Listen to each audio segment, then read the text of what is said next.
الحمد لله الذي نزل الفرقان على عبده ليكون للعالمين نذيرا وداعيا إلى الله بإذنه وسراجا منيرا والصلاة والسلام على شمس الهداية واليقين وسلم تسليما كثيرا أما بعد أعوذ بالله من الشيطان الرجيم بسم الله الرحمن الرحيم سبحان الذي أسرى بعبده ليلا من المسجد الحرام إلى المسجد الأقصى الذي باركنا حوله لنريه من آياتنا إنه هو السميع البصير صدق الله العظيم। উপস্থিত সমবেত সম্মানীয় মুসাল্লি ভাইগণ, আল্লাহ রব্বুল আলামিন আমাদেরকে বড় ভালোবেসে করুণা করে তার অসংখ্য বান্দাদের মধ্য থেকে বেছে নিয়ে আজ মাহে রজবুল মুরাজ্জবের একেবারে শেষ জুমাতে জুমার নামাজ প্রতিষ্ঠা করার জন্য আমাদেরকে সমবেত করেছেন। সবাই শুকরিয়া হিসেবে বলি আলহামদুলিল্লাহ। গত জুমায় আংশিক আলোচনা হয়েছিল মেরাজ সফর সম্পর্কে। আমি মেরাজের ঘটনা 3 বা 4 বার বর্ণনা করেছি, যার কারণে শুরু থেকে শেষ পর্যন্ত এই ঘটনা দ্বিতীয়বার বর্ণনা করব না। তবে এই সফরকালে যে সমস্ত অলৌকিক ঘটনা ঘটেছে তার কিছু আংশিক বর্ণনা নিয়ে আপনাদেরকে অবগত করাবো, এবং তার দ্বারায় আমরা যে বিশ্ব নবীর উম্মত, আল্লাহ রব্বুল আলামিন তাকে কত মর্যাদা সম্পন্ন নবী করে, রসুল করে, রহমাতুল লিল আলামিন করে এই জগতের বুকে প্রেরণ করেছেন, তার আজমত সম্পর্কে, তার সম্মান সম্পর্কে আমাদের দিলের মধ্যে যাতে পরিপূর্ণ ইস্তিকামতের সঙ্গে তার আজমত বসে যায় এবং আমরা পুরো জীবনটা সেই বিশ্ব নবীকে ফলো করে পরিচালিত করতে পারি, এই জন্য এই ওয়াকিয়াগুলো বা ওয়াকিয়ার আংশিক অবস্থাগুলো বর্ণনা করা।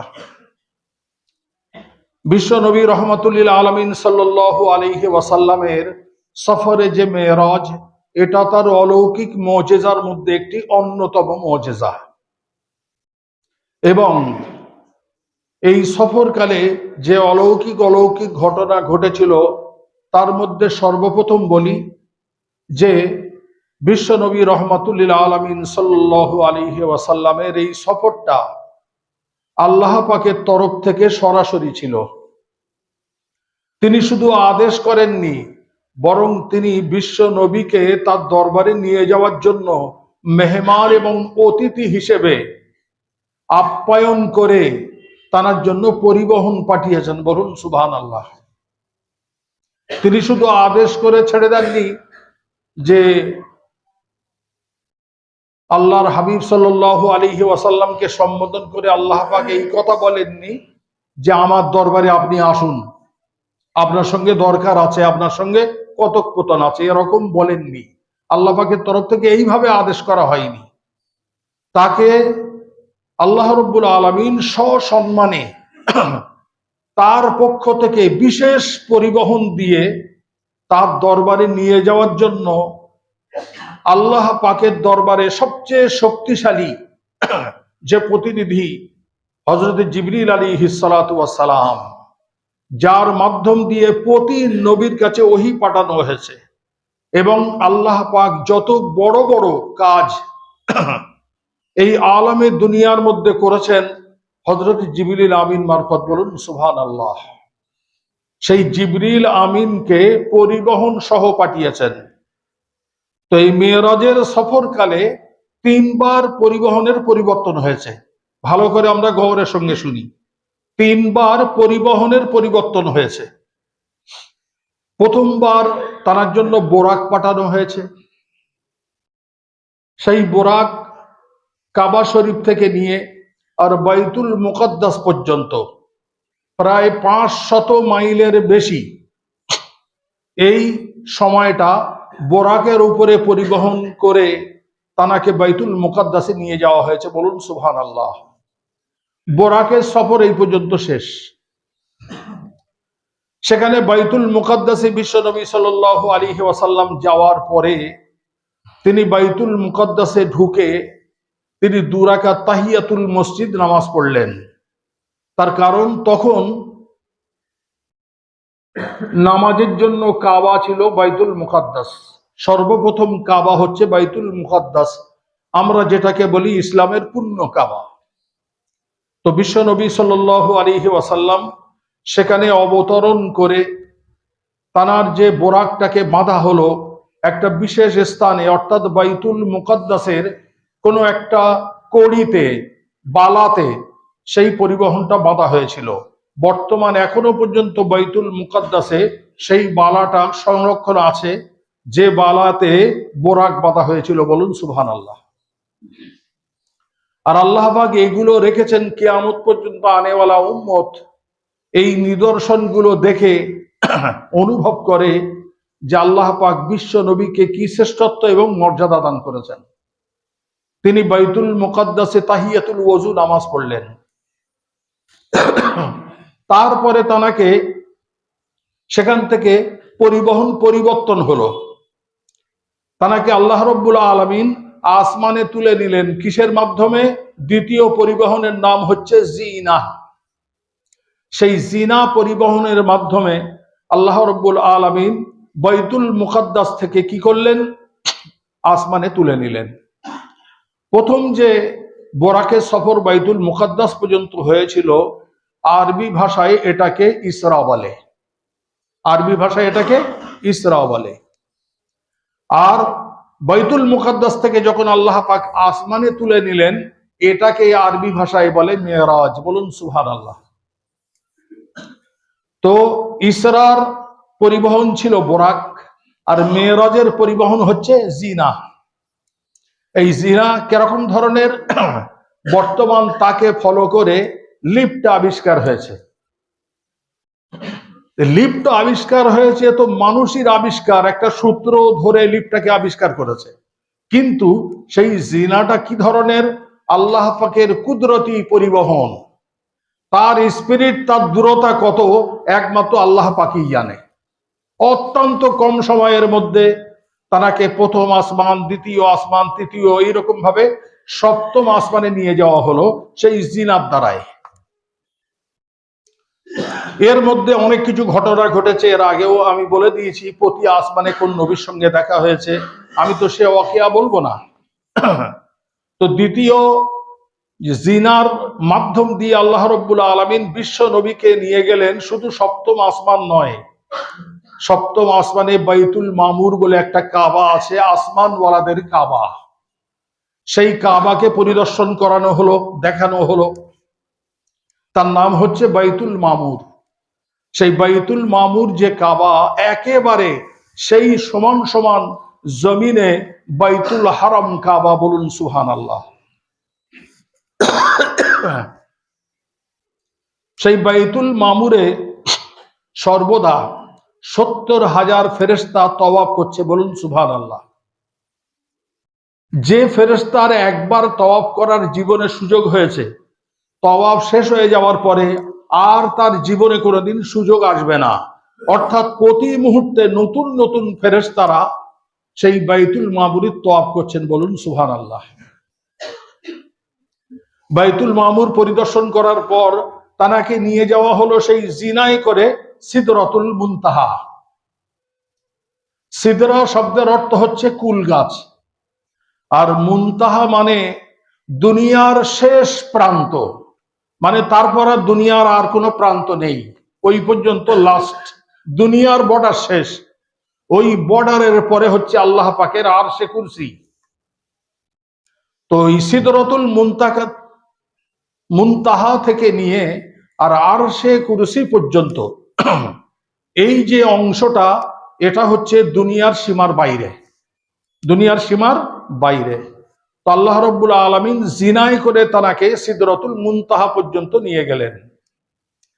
সেই স্থানে একটা কুল গাছ আছে, যে কুল গাছের পাতাগুলো মতির মতো চমকাচ্ছে, আর তার ফলগুলো ওই রকম অত্যন্ত কিমতি দামি সোনার দ্বারায় চমকাচ্ছে। এবং সেই কুল গাছেতে আল্লাহ পাকের প্রাণীর মধ্যে কিছু পাখি, তারা এমন আওয়াজে মানে আনন্দ করছে। বিশ্বনবী সাল্লাল্লাহু আলাইহি সাল্লাম মেরাজের ওকিয়া বলতে গিয়ে বলছেন যে আমার জীবনে আমি ওই রকম সুরিলি এবং মিষ্টি আওয়াজ কোনোদিন শুনিনি। বলুন সুবহানাল্লাহ। তো এই গাছটার নাম হচ্ছে সিদরা। সিদরা মানে শব্দের অর্থ হচ্ছে কুল গাছ। মুনতাহা মানে দুনিয়ার শেষ প্রান্ত। তো বিশ্ব নবীকে দুনিয়ার শেষ প্রান্তে নিয়ে যাওয়া হলো কিসে করে? জিনায় করে। হযরতে জিবরিল আমিন সেই স্থানে বিশ্ব নবীকে তার নিজের যে আসল সুরত, সেই সুরতটা দেখালেন। বলুন সুবহানাল্লাহ। বিশ্ব নবী সাল্লাল্লাহু আলাইহি ওয়াসাল্লাম বলছেন, যা জিবরিল আমিন যখন তার নিজস্ব সুরত আমাকে দেখিয়েছে, এই রকম মনে হচ্ছে মাথাটা আসমানে ঠেকে আছে আর তার কদমটা জমিনে ঠেকে আছে। অর্থাৎ জমিন থেকে নিয়ে আর আসমান পর্যন্ত এত দূরত্বের মধ্যে কোনো জায়গায় ফাঁকে নেই, তিনি এত লম্বা। বলুন সুবহানাল্লাহ। তার 100টা বাজু আছে। কটা বাজু? 100 বাজু আছে। আল্লাহ রাব্বুল আলামিন জিবরিল আমিনকে 100 বাজু দিয়েছেন। সেই বাজুকে ফলো করে আল্লাহর অন্যান্য ফেরেশতারা কি করে? আল্লাহ পাকের নির্দেশ পালন করে সেই বাজুকে ফলো করে। তো জিবরিল আমিনের যে আসল সুরত আল্লাহ পাক সিদরাতুল মুনতাহাতে গিয়ে দেখালেন।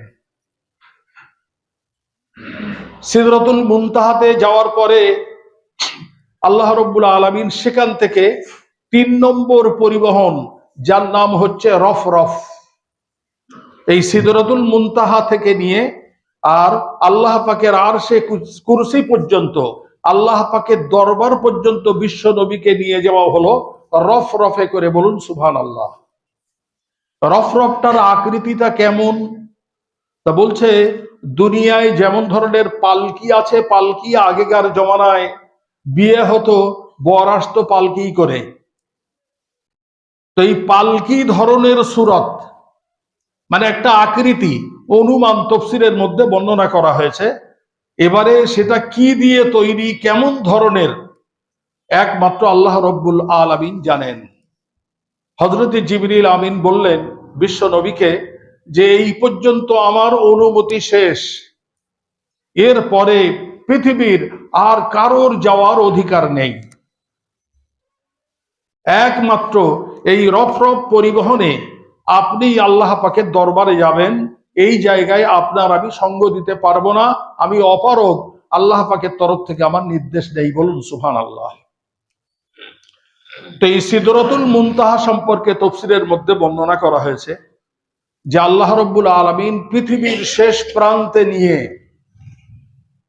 উম্মতকে বা সারা জগতের মানুষকে এই বিষয়টা অবগত করালেন, যিনি হচ্ছেন বিশ্ব নবী এবং শেষ নবী। ইনি বিশ্ব নবী এবং শেষ নবী, এনার পরে আর কোনো নবী আসবেন না। যেমন মুনতাহার পরে দুনিয়ার আর কোনো প্রান্ত নেই, তো বিশ্ব নবীকে সেই স্থানে পৌঁছে তিনি যে খাতামুল আম্বিয়া, আল্লাহ পাক সারা মানব জাতিকে, বিশ্বের মানব জাতিকে এই শিক্ষা দিতে চাচ্ছেন, যিনি হচ্ছেন খাতামুল আম্বিয়া, যার কারণে এনাকে দুনিয়ার শেষ প্রান্ত পর্যন্ত নিয়ে যাওয়া হয়েছে আমাদেরকে শিক্ষা দেওয়ার জন্য।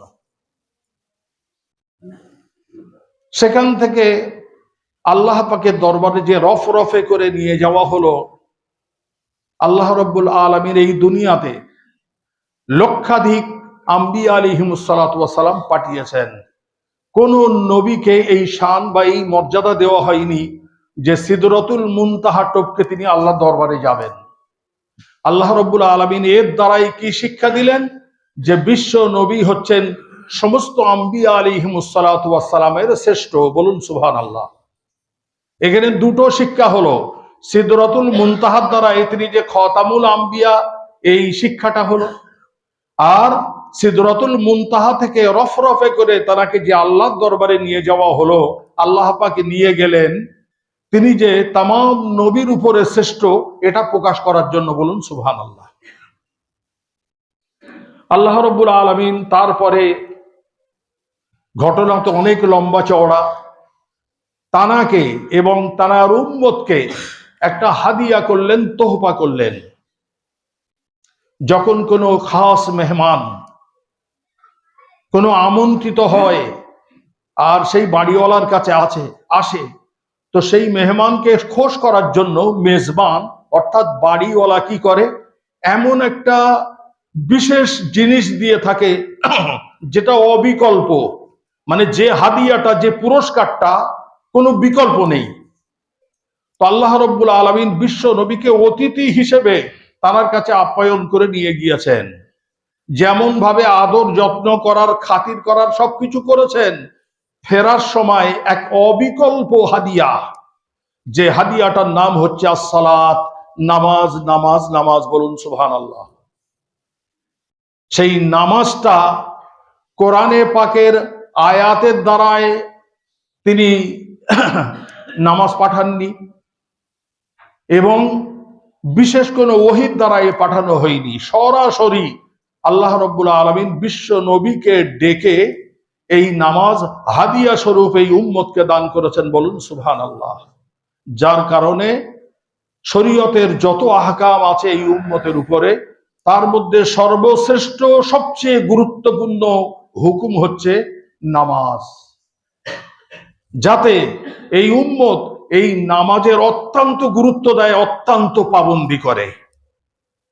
আজকের সেই নামাজ নিয়ে আমরা অনেক পিছিয়ে মানে অনেকটা পিছিয়ে।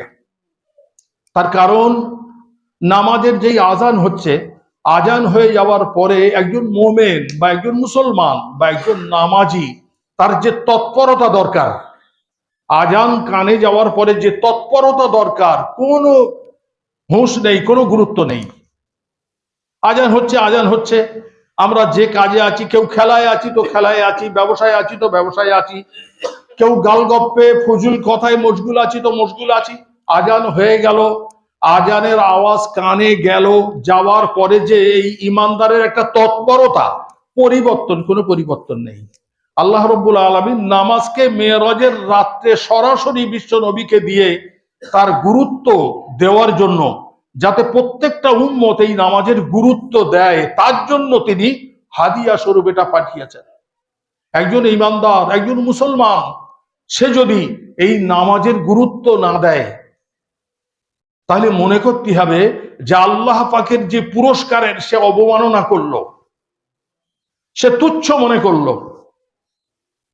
তার কারণ নামাজটা হচ্ছে আল্লাহ পাকের তরফ থেকে পুরস্কার, হাদিয়া। তো একজন ব্যক্তি যদি কাউকে হাদিয়া দেয় আর সেই হাদিয়াটা সে যদি ফিরিয়ে দেয়, তাহলে হাদিয়াটার কি করা হলো? অসম্মান করা হলো এবং তার অবমাননা করা হলো। তো একজন মুসলমানের কাছে, একজন ইমানদারের কাছে নামাজটা এইরকম ধরনের মনে করতে হবে যে দুনিয়ায় যা কিছু আছে সবচেয়ে কিমতি এবং দামি পুরস্কার আল্লাহর তরফ থেকে হচ্ছে এই নামাজ। তার দিলের মধ্যে এটা থাকতেই হবে।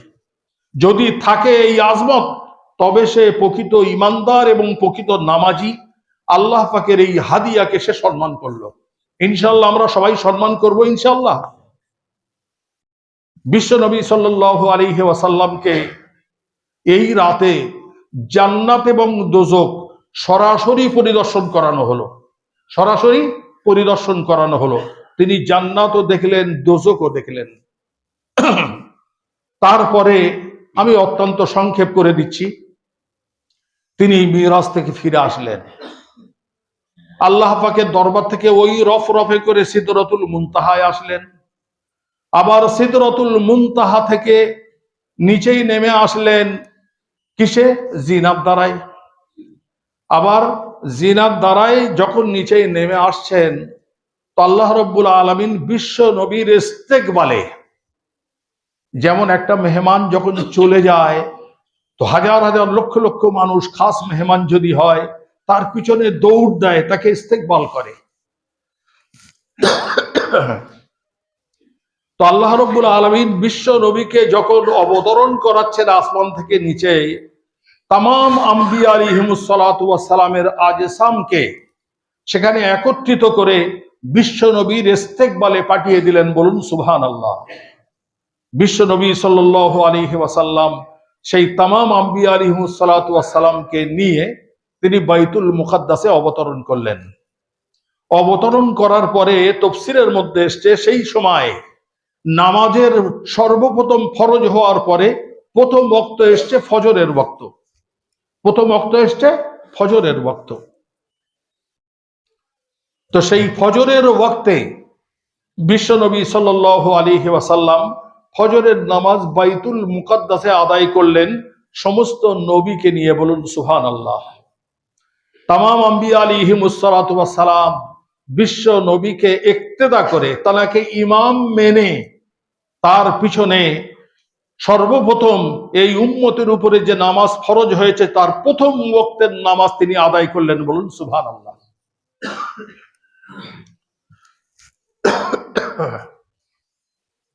তো নামাজ আদায় করার পরে বিশ্ব নবী সাল্লাল্লাহু আলাইহি ওয়াসাল্লামকে তামাম আম্বিয়া আলাইহিমুস সালাতু ওয়াস সালাম ইস্তেকবালের সঙ্গে অর্থাৎ তার সঙ্গে মিলিত হয়ে তাকে বিদায় দিলেন। বলুন সুবহানাল্লাহ। তো এই যে নামাজটা তামাম আম্বিয়া আলাইহিমুস সালাতু ওয়াস সালামকে নিয়ে তিনি পড়ালেন, এই জন্য তাফসীরের মধ্যে এসছে যে ওয়াকদ্দামাতকা জামিউল আম্বিয়া বিহা ওয়ার রুসুলু তাকদীমা মাখদুমিন আলা খদামি। আল্লাহ রাব্বুল আলামিন তামাম আম্বিয়া আলাইহিমুস সালাতু ওয়াস সালামকে অবগত করালেন এই নামাজের দ্বারায় যে তোমরা যে সমস্ত আম্বিয়া তাদের আসল ইমাম হচ্ছে বিশ্বনবী। বলুন সুবহানাল্লাহ। এই কারণে বিশ্ব নবীর একটা লকব হলো ইমামুল আম্বিয়া। ইমামুল আম্বিয়া, তামাম আম্বিয়া আলাইহিমুস সালাতু ওয়াস সালাম মুসাল্লি আর তিনি হচ্ছে ইমাম। এইভাবে এই উম্মতের উপরে যে নামাজ ফরজ হয়েছে তার প্রথম ওয়াক্তের নামাজ ফজরের নামাজ তিনি আদায় করলেন। বলুন সুবহানাল্লাহ। তারপরে সেখান থেকে আবার বোরাকে করে তিনি ফিরে আসলেন। তখনও পর্যন্ত অন্ধকারাচ্ছন্ন, মানে তখনও পর্যন্ত একেবারে পরিপূর্ণ সকাল হয়নি। তো এই যা কিছু অলৌকিক ঘটনা আল্লাহ রাব্বুল আলামিন এই রাতের মধ্যে পরিপূর্ণ করে দিয়েছেন। বলুন সুবহানাল্লাহ। এই মেরাজের যে ওয়াকিয়া, এই ওয়াকিয়া সে সময় যখন বিশ্ব নবী বর্ণনা করেছেন তো মক্কার কাফেররা ইস্তেহজা অর্থাৎ হাসির দ্বারাই উড়িয়ে দিয়েছে। বলে কি কথা বলে, এমনি বলছে যে আসমানে যাবো তো দূরস্থ, বাইতুল মুকাদ্দাস পর্যন্ত পৌঁছানো 500 মাইলের ব্যাপার।